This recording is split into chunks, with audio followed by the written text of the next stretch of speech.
At 3:42 a.m. on February 17, 1970, dispatchers at Fort Bragg, North California, received an emergency phone call from Army Doctor Jeffrey MacDonald. 10 minutes later, military police arrived to find MacDonald laying face down, wounded but alive, on the floor of his master bedroom. Next to him, MacDonald's pregnant wife, Colette, lay dead.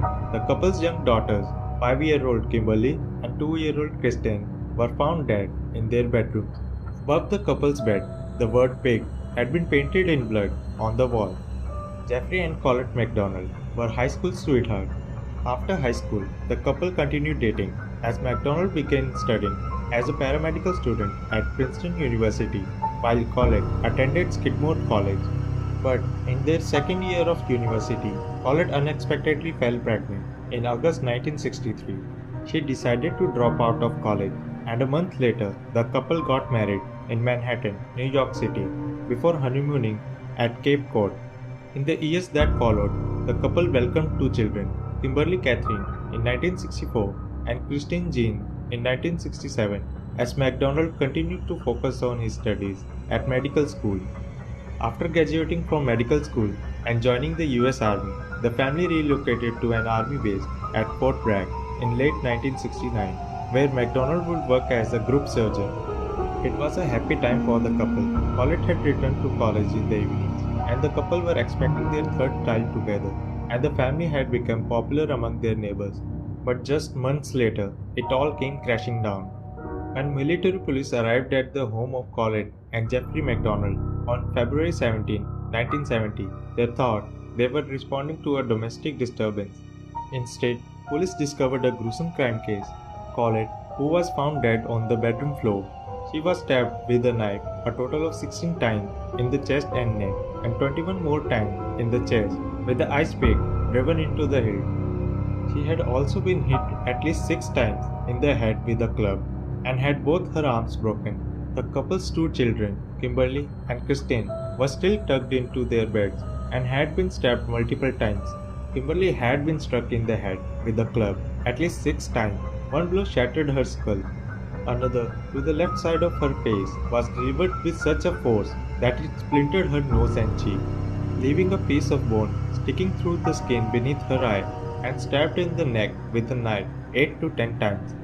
Christine, whose finger was cut into bone by one wound, had a total of 33 stab wounds, 12 in the back, 4 in the chest, and 1 in the neck by a knife, and 15 more by ice pick in the chest. But unlike Colette and his 2 daughters, MacDonald's injuries were far less severe. Overall, MacDonald's most serious injury was a single stab wound in the chest, which caused an easily remediable partial deflation of lung.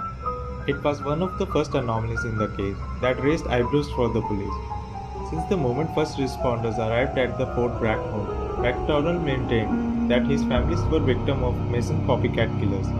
The incident occurred just 6 months after Mason murders, when Charles Mason's follower scrawled "pig" in blood on Sharon Tate's front door after murdering the actress. In his account, MacDonald claimed that he was sleeping on the living room couch when he was awakened in the middle of the night by his daughter's screams. It was at this moment that the army doctor found 3 male intruders as well as a female with long blonde hair standing over him, who he claims was chanting, "Acid is groovy, kill the pigs." MacDonald told the investigators that he fought the intruders until one hit him over the head and stabbed him with an ice pick. When he woke on the hallway floor after falling unconscious, he discovered the dead bodies of his wife and children. From the very beginning, however, investigators found MacDonald's account dubious. For instance, investigators had doubt about MacDonald's story, as his injuries were much less substantial than his wife and daughters. There was also no evidence of force entry to the home, and limited evidence to suggest that MacDonald had fought off 4 people in the living room. The blood in the house was also suspicious. There was buckets of it in the bedroom, including Christine's, where a bloody footprint matching MacDonald's was found exiting the room, but none on the living room floor. Investigators also found the murder weapon, which had been wiped clean of fingerprints outside the back door. In May 1970, the US Army formally charged MacDonald with 3 counts of murder. But in October 1970, the Army dropped the charges due to insufficient evidence. MacDonald received an honorable discharge from the Army.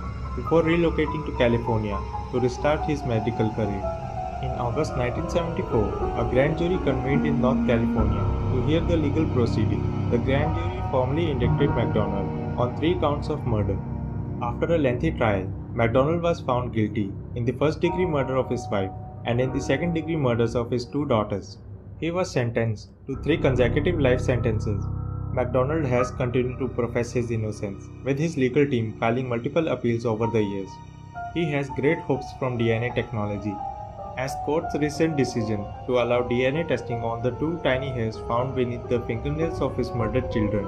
Nearly 3 decades ago, microscopic examination determined that they weren't his. The MacDonald case is one of the most litigated murder cases in American criminal history. MacDonald has gained public support from people who believe he was wrongly convicted. On the other hand, many still believe that MacDonald is still exactly where he belongs. What do you think of the case? Let me know.